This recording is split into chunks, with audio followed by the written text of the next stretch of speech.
बलिदान तेरा अभिमान मेरा सिर तेरे आगे झुकता है। तुम कर गए जो आसानी से वो सोच कर भी दिल रुकता है। दोस्तों नमस्कार, मैं नरेंद्र सिंह रावत, मोटिवेशनल स्पीकर। आज बात करते हैं उस सूरवीर की जिसने अपने धर्म की खातिर दुश्मनों को धूल चटा दी, गुरु गोविंद सिंह। गुरु गोविंद सिंह उनके 4 साहबजादों की बात करते हैं। आज बात करते हैं उनके 4 साहबजादों की। अजित सिंह 17 वर्ष की आयु। ये 4 साहबजादे जिन्होंने भारतीय इतिहास में अल्प आयु, सबसे अल्प आयु के वीर जो वो रहे हैं। अजित सिंह 17 वर्ष, झुंझार सिंह 14 वर्ष की आयु और जोरावर सिंह 8 वर्ष की आयु और फतेह सिंह 6 वर्ष की आयु। इतनी अल्प आयु ने जिन्होंने अपने धर्म पर अडिग रहकर जो है अपनी शहादत दी है।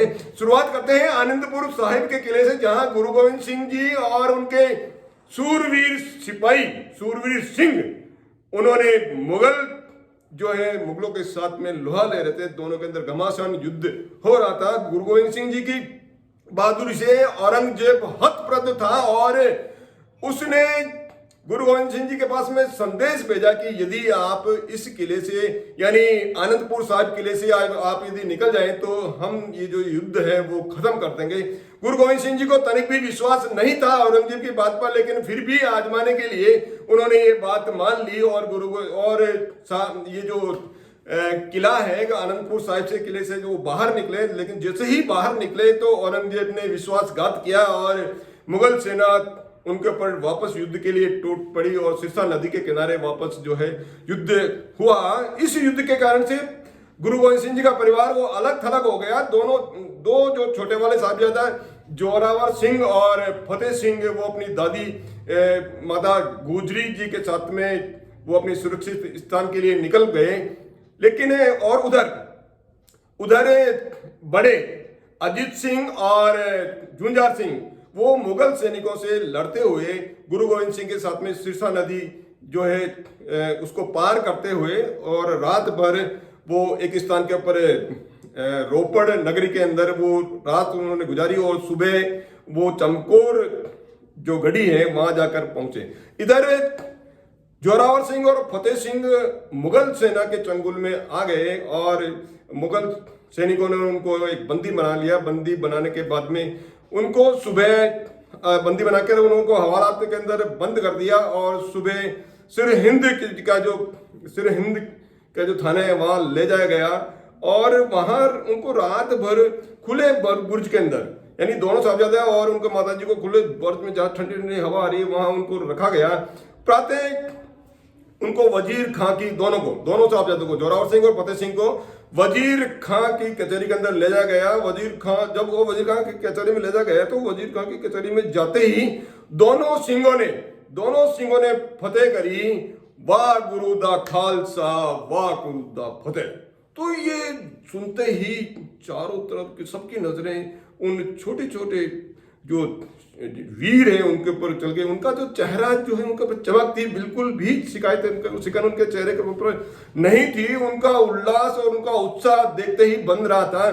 वो वजीर खान ने उन छोटे बच्चों को देखकर उनको छोटे बच्चे समझकर उनको पुचकार कर कहा, बच्चों अभी आपकी पूरी लंबी उम्र है, काफी उम्र पड़ी है और आप यदि धर्म परिवर्तन कर लो, यदि इस्लाम स्वीकार कर लो तो आपको मन चाहे मुराद आपकी जो मिलेगी, आपकी पूरी जो आप चाहते हो वो पूरी मुराद आपकी पूरी की जाएगी।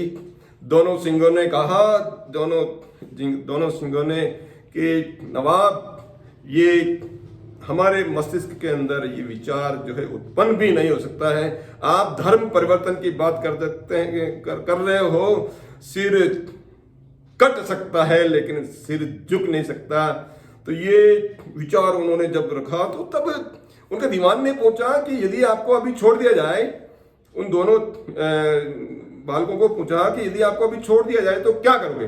तो उनका जवाब जो है सुनने लायक है। उन्होंने कहा कि हम सिक्कों को और घोड़ों को एकत्रित करेंगे और पुनः आप लोगों से लड़ेंगे। ये क्या बात है, सिक्कों और घोड़ों को एकत्रित करके पुनः आपसे लड़ेंगे। तो ये सुनकर वजीर ने कहा कि बोले ये तो बहुत उनके मस्तिष्क के अंदर जो विद्रोह का विचार है, उसने फतवा जारी कर दिया कि इनको जो है कल दीवार के अंदर चुनाया जाए। उस दिन उनको दोनों को अपनी माता जी गुजरी जी के पास में शाम को भेज दिया।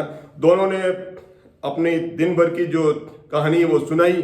जब माता गुजरी ने कहा कि मुझे आप लोगों पे गर्व है, मुझे आप लोगों पे गर्व है, दूसरे दिन सुबह होते ही उनको पुणे उस कचहरी के अंदर ले जाया गया और जल्लादों को बोला गया कि इनको दीवार के अंदर चुना जाए। जल्लाद अपना काम स्टार्ट करे।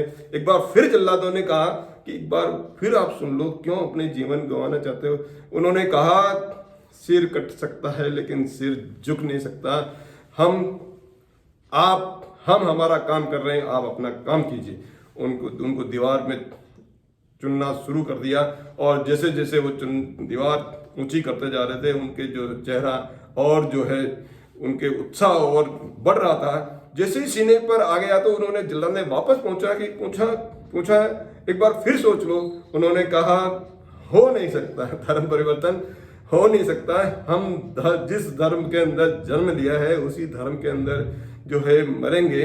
तो उन्होंने कहा जब और ऊपर आ गया तो सीने पर, जब छोटे वाले फतेह सिंह के सीने पर जब चिनाई आ गई तो जोरावर सिंह की आंख से आंसू टपका और फतेह सिंह के चेहरे पर गिरा। तो फतेह सिंह ने बोला भैया आप क्या कर रहे हो। फतेह सिंह ने, जोरावर सिंह ने बोला कि ये आंसू खुशी के हैं और मैं सोच रहा हूं कि फतेह सिंह मेरे बाद में आप इस पृथ्वी पर आए और मेरे पहले जो है आपकी शहादत हो रही है और मेरे पहले स्वर्ग में आप जाओगे। तो ये विचार थे इन लोगों के।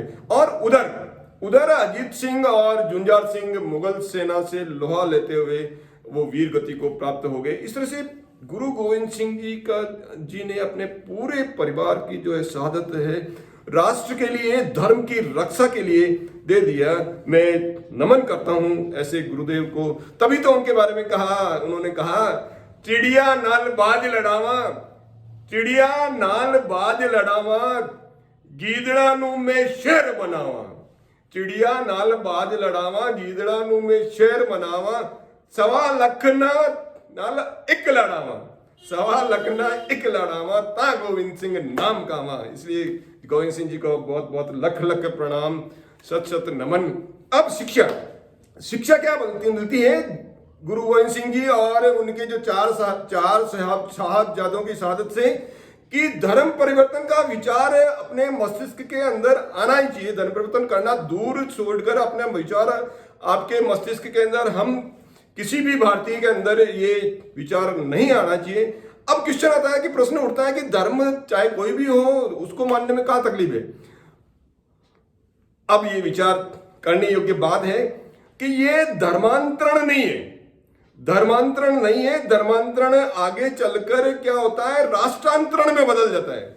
धर्मांतरण तक ही बात नहीं रुकती है, ये बात जाती है राष्ट्रांतरण तक। क्योंकि धर्म परिवर्तन होने के बाद में जब विशेष समूह की संख्या ज्यादा होती है तो वो नए राष्ट्र की मांग करते हैं। तो क्या आप चाहते हो कि भारतवर्ष के और टुकड़े हो? हम तो चाह रहे हैं खंडित भारत को पुनः अखंड बनाएंगे। हम क्या चाह रहे हैं? खंडित भारत को पुनः अखंड बनाएंगे। हम सभी भारतीयों की ये कल्पना है कि जो भारत को पुनः अखंड बनाना है, इसलिए धर्मांतरण नहीं करना है, राष्ट्रांतरण नहीं करना है। और इस विचार को कि धर्मांतरण कतई इस दृष्टि में, इस विचार में किसी भी व्यक्ति के अंदर आए और किसी भी वजह से, किसी भी कारण से यदि कोई धर्मांतरण हो गया है और अपने वापस से मूल धर्म के अंदर आना चाहते हैं तो उससे हर से वो अपने मूल धर्म के अंदर आना चाहिए। और मूल धर्म में आने के बाद में जो पहले से जो धर्म वाले हैं उनको वापस से पुनः आ रहे हैं, उनका पूरा मान सम्मान हमको रखना है। यदि ऐसा हम विचार करके ये करेंगे तो निश्चित रूप से ये भारतवर्ष पुनः विश्व गुरु बनेगा। मेरे वीडियो के अंदर आप बने रहते हैं, इसके लिए आपका बहुत बहुत धन्यवाद।